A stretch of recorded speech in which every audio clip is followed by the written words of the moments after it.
in memory. Cynthia, come on with it. Oh, come on with it. Well, see, I have two memories. The first one is the night we got named. Remember, they took over the radio station and they called everybody out to the block and we all went flying out there in the middle of the morning. And then the other memory was the bodies. Remember that day they put all the bodies out in the board? But it was that thing, Project High was the one that. Yeah, those are my memories. Okay.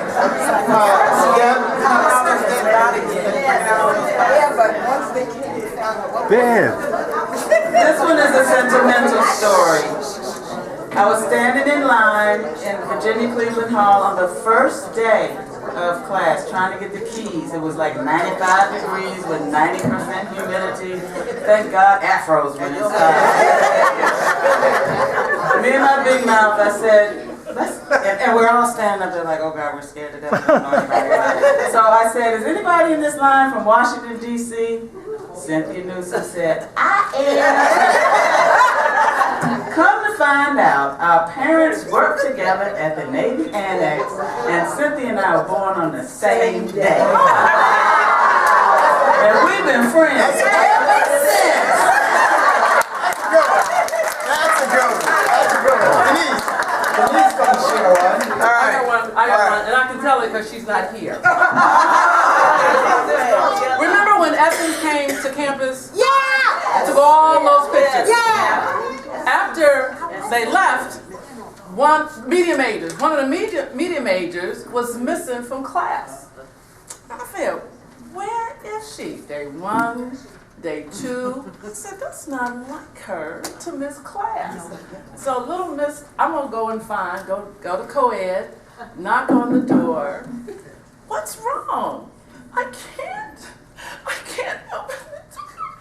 I said, it's Cruz. Open the door. What's wrong? You haven't been to class. They opened the door. And I'm looking at her. I said, well, what's wrong? And Miss Washington Post columnist, bless her heart, said, my hair. I said, cut my hair. That's Miss Britt. I cut my hair. I can't be seen. I can't go out. I said, Donna, bring your ass to class.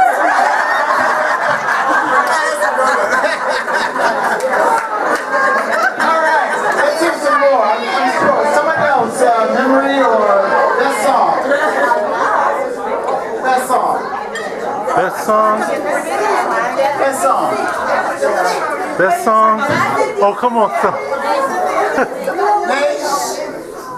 Renee's in the house. Frank's in the house. Okay. And the other person with her. Right. All right. Good. Cool. All these memories, and I don't know why this jumped in my mind, but freshman year, like a lot of stuff was going on in the different campuses across, the country. Right. And then the students that got killed at South Carolina State, Wow. the Southern University, and I think it was like Gregory Sleet was the student staff president, and he organized that march, and we marched down Hampton, singing, clapping, talking, and it was like, I never, freshman, it was like, damn, this is college. And like, for some reason, listening to everybody, that memory just came to me. And I just thought, That's a nice answer. Right.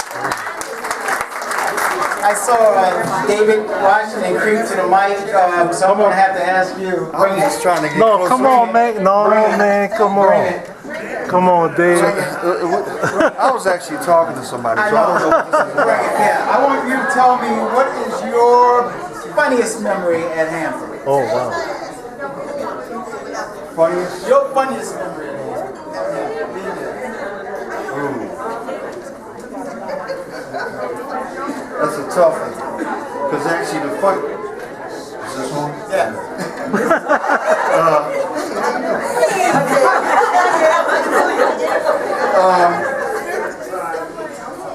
Let me see who's in here before I tell this.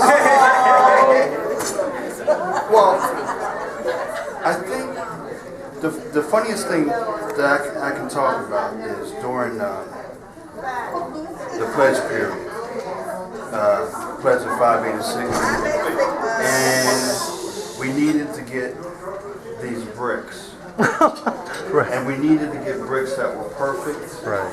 no chips, cracks, none of that stuff, you know. And the easiest way to get them that would be brand new would like that would be the construction site. And we saw a spot where they were, you know, we didn't have no money at Hampton, you know. Well, all 4 years I never drove a car except for borrowing it from somebody, you know. But so we went to this place where they were building this a house. Right. And they had these stacks of bricks. And it was myself, my buddy here, and some other people that are in the room that are hiding. Well, Dave Gibson and myself, we were the ones that were running the bricks to the John Fisher's trunk. You know, and then Charles Johnson was the next one to pull up, you know, once we get a load. You know, because we have to get enough for the display on the Ogden Circle. And somebody called the cops. And so Dave Gibson and myself were back behind these bricks, laying on the ground, out of sight, but it was a, what do you call it, canine unit? Canine unit police. And you know, you could hear the dog barking in the back. He was all caged in and everything. And they were shining the spotlight on where the bricks were. And I was vibrating panic. Country boy back here, he was very cool, said just stay still, just stay still. And I'm thinking I'm gonna have to clock the dog with the bricks and then explain to my family why I'm in jail. You know, but the cop, I guess, I don't know, maybe he just didn't see anything and he went on about his business and everything was fine, but I didn't necessarily have to be here. I'm talking about as a Hampton graduate, as a result of it. It would have just been 2 years and not even 2 completed years. Yeah, so. Right on. Right on. Hey guys, thanks. Before we close this out, anyone else? I want to give everybody an equal opportunity. Anyone else? Oh, Michael Sobers. Okay. Sobers, yeah. Mike's got his hand up. Sobers. Anybody else? Oh, Deb. Come on, man. All right, Mike. And we're going to get Deb. Okay. Come on, Mike. All right. Okay. All right, guys. Mike. Don't know if everybody remembers, but our freshman year, the fondest memory I had was the fact that the freshman class knocked out Roof I Groove with flag football. We were undefeated. Cool. Yeah. I was just thinking about funny memories. So, freshman year when we were in BC Hall, That's right. Yeah, we were. my roommate was E. Cunningham, and we had a visitor, an unwanted visitor, who would continually come to our room all times of day and interrupt our study. So what I decided, since I was a math major, I decided I was going to balance a bucket of water on top of the door, and when she came in, the water would fall on her head. So I balanced the water. I didn't really realize how mean it was.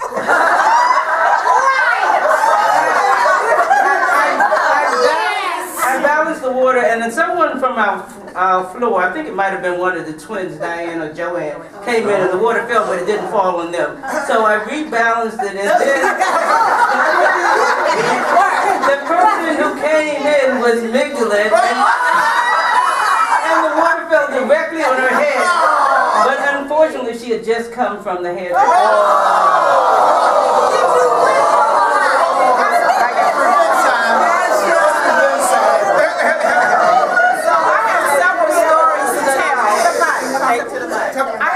Stories to tell. I'm going to start out with the first day. Flying in from Miami, Florida. There were about 6 or 7 of us on an airplane. And first, Jan Laurie started crying. Then Kathy White started crying. Then Laura Wilcox started crying. Everybody on the airplane was crying. We had all these girls come. You were too crying.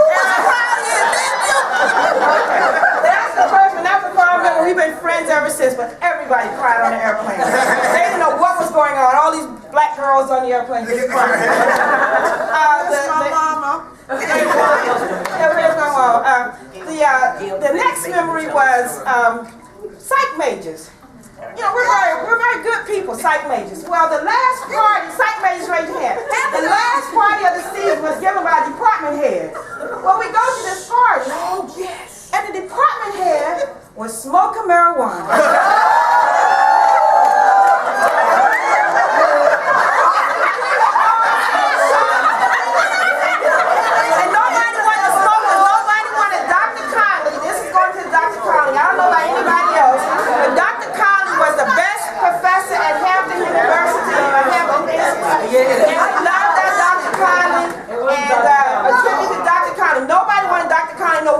Party that this head of department pulls out a joint with smoke. With them. Nice. You never told me that. Okay. I think that one. No, you got to wait. No, I got my. You wait. Go ahead. I'm not in it. Let me sit down. I'm not in it. I dedicate this story to Gail Bethea.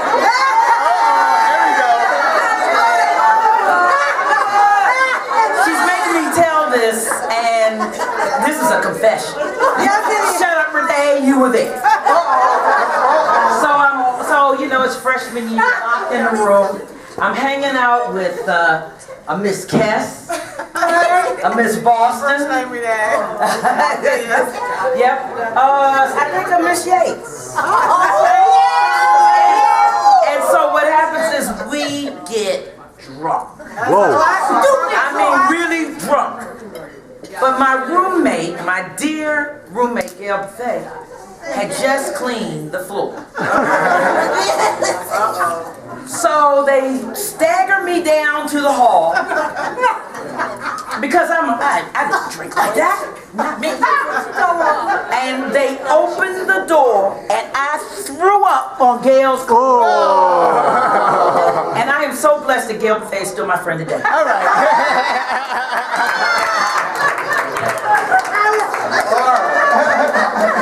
Mind you, let me add something. Uh-oh. I have spent several hours trying to clean our room. I had waxed the floor. I was laying in the bed, and Cynthia Burrows was on, and we were watching TV when the door flew open. Right? Right.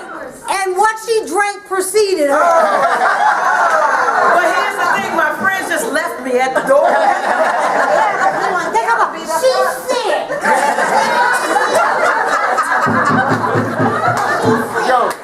Do y'all remember getting your card in the mail with your roommate name on the back? Yeah. Okay, so I get a card in the mail, no name on the back. I'm like, Mama, am I really enrolled here? Do I have a room?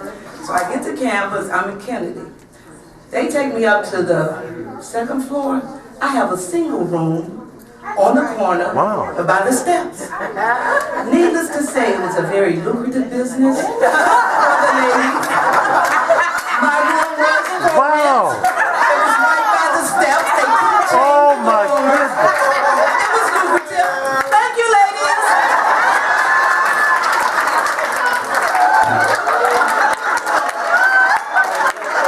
By the way, she was in my class.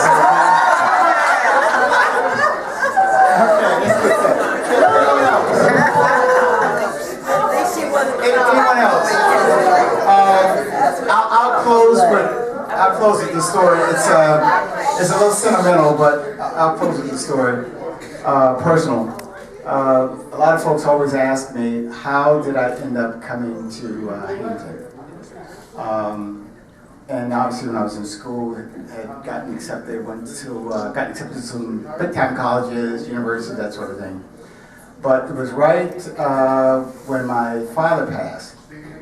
And there was a lady who, her name was Miss Stiles, and she was a Hampton grad, and mentioned about Hampton. I've never heard of it.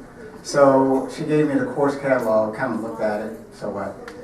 And then she gave me, there was another catalog she brought, and on the front of the catalog was a fishing boat going by. And at that point, at that moment, I decided to come to Hampton. So 40 years later, that's how I got here. A picture. Now, you asked about the picture about the boat. What was significant about the picture was that my dad was a commercial fisherman. And it was a boat, literally, like his that was on front of the Hampton catalog. So that's how I got to Hampton. Wow.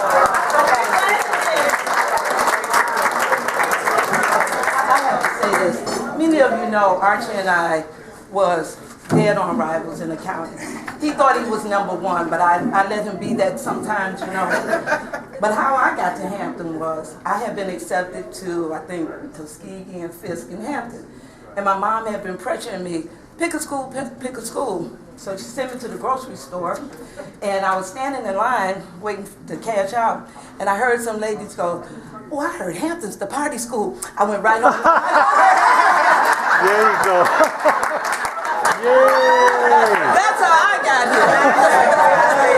Hey, listen, you guys have been great. Certainly hang around. We're going to be here for a bit, mingling. Anyone else wanted to come up to the mic, feel free. Had a great time. Make sure tomorrow, noon, picture, Hampton, Ogden Hall Circle. We'll be there. I promise you this time, you will get your class photo on time. We dropped the ball for a number of reasons, but it's hard. We will get that done. 2 o'clock, class meeting. And if you haven't gone online, made a contribution or gift to Hampton, please do that. If it's $5, $5,000, $10, I don't care. Go online between now and our 2 o'clock meeting and make a donation. Make a gift to the university. Hampton has been a great school for all of us. You know, I can tell you, I travel all over the world, and you would be surprised at the number of people that as soon as I mention it, they have a reference automatically to Hampton. So that says that there's some things that are being done right here. And when I look at what's happened to other HBCUs over the past 10 years, you know, we have a lot to be thankful for. And the only way that that continues is that we make sure that that continues. That we encourage our classmates, some, you know, who, for whatever reason, decided not to ever come back to Hampton for whatever reason. But we need to still reach out to our classmates and encourage them to give to the university. It's a lot has been accomplished, but there's much more to be accomplished, and we want to see some of our grandkids show up here one day. Okay? Hey, great, thanks. Right on.